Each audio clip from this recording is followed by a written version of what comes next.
Okay, morning, folks. Welcome to the briefing on Friday, the 8th of April. Bit of a changeable forecast overnight.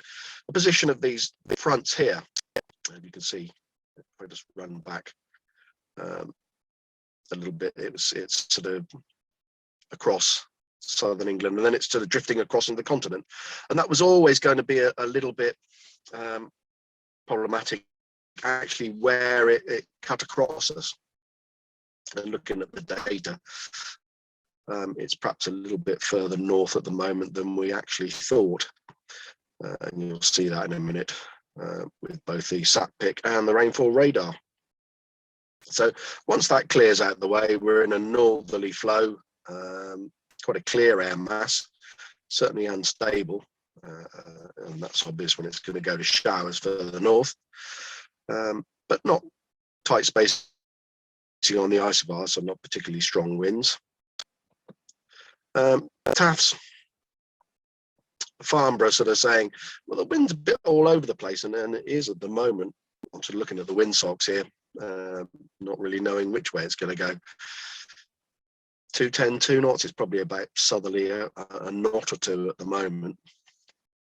But at some point when this front moves away, we're going to get a change back to some northerly, and a little bit later picking up to be quite fresh from the north.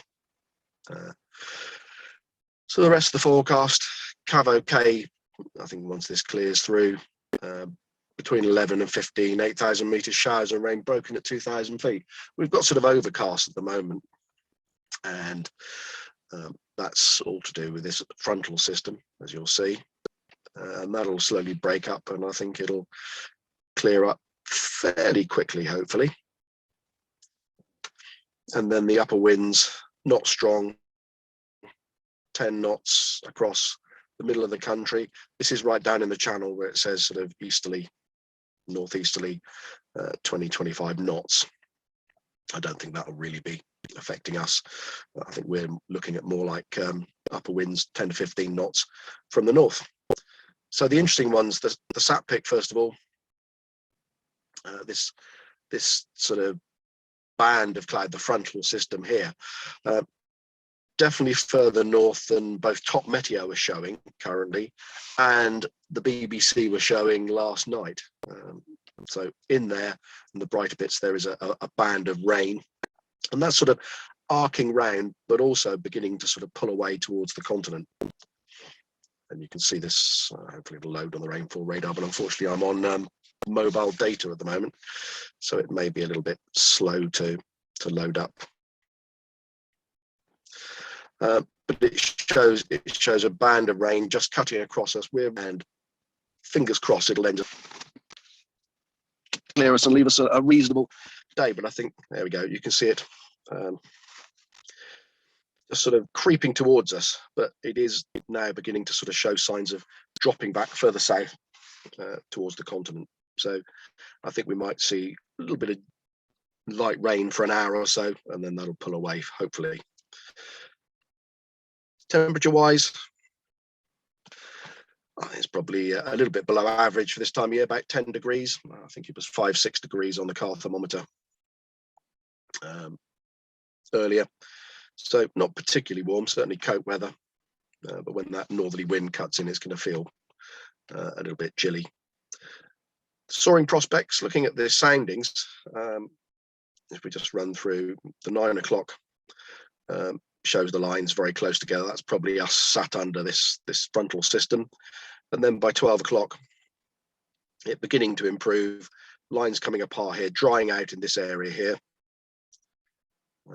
And certainly a bit better by 3 o'clock, but certainly a lot of instability all the way up here to about sort of 15,000 feet. So I think a good chance of showers, maybe not necessarily here, dew points about 1, so 4,500 feet, slightly further north, I think, but potential for showers if the cloud tops go to sort of 15,000 feet, where it's minus 25.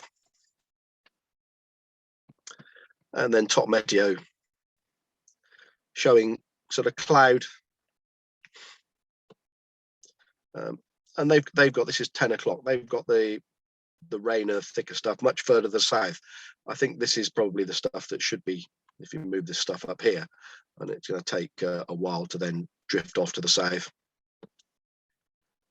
You'll see better weather, certainly to the north of us. I think the Oxfordshire area, where you'll get cumulus, and it will start much earlier, but hopefully we'll get some soaring here by the afternoon with cumulus, but showers breaking out here in this area here, as they're showing.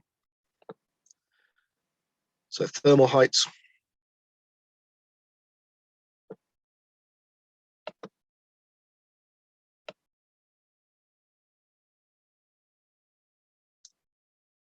This is sort of saying by midday, 1 o'clock, hopefully get soarable here to 3,000 feet plus, and then they're sort of saying 4,500 to 5,000 feet in the Lasham area here, but lots and lots of showers north of the M4 really. I think that's probably right, looking at the actual ascents. So certainly a soarable window here and a task distance. Top Meteo do tend to show their task distances being really good where the showers are heaviest. But a task area, certainly up to Oxford in this area here and out to the west, should be fine today. But it's going to be a little bit of a later get going, looking at the position of this front. So fingers crossed at some point this afternoon you should be able to get away from here and get something out of it. Tomorrow, still looking fairly reasonable. That chart has changed quite a lot, but still lots of blues and some greens on the chart, and northwesterly wind. And cloud thermals, they're sort of talking about mid-afternoon, fairly high, sort of certainly in certain areas down to the south coast, and in the Midlands, sort of 1,700-1,800 meters, so 5,000 feet plus for tomorrow. So yeah, still looking quite good, and I think Sunday is looking equally reasonable, and then it goes downhill from Monday. So looks like we've got a nice weekend in prospect. Okay, so airspace wise, there's very little going on in terms of NOTAMs. Parachuting over Bryce, I think from 8 o'clock till 2 o'clock, and they then go home because the military have the Friday afternoon off and go home for the weekend. But you've got parachuting at Weston on the Green till late in the evening, so they've NOTAMed that, and in the rest of our area that we're likely to be flying in, very little really, all quiet up around Nymphsfield, Husbos, and back down to us, and even down on the south coast, very quiet. So in terms of what's going on, fairly quiet airspace wise. Operationally on the airfield, I think we're going to probably, when we get going, set up on 09. I've got this feeling that's probably going to be the best way to go, hopefully to avoid an end change, and we'll work from there. In terms of movements today, we've got these three that are scheduled. I've only had sort of flight plans for two. So King Air arriving about 11 o'clock, and then another one departing midday. So they're doing an aircraft swap. I suspect that might have an hour run on just at the moment, and I haven't seen anything for the PA-31 departing at midday, but it's only light twins, so it won't mean we actually get off the runway. Okay, folks, so that's about it. Nice day. I think once this rain drifts off further south, and then we should be able to set up and have a reasonable day's flying, and I will see you out there.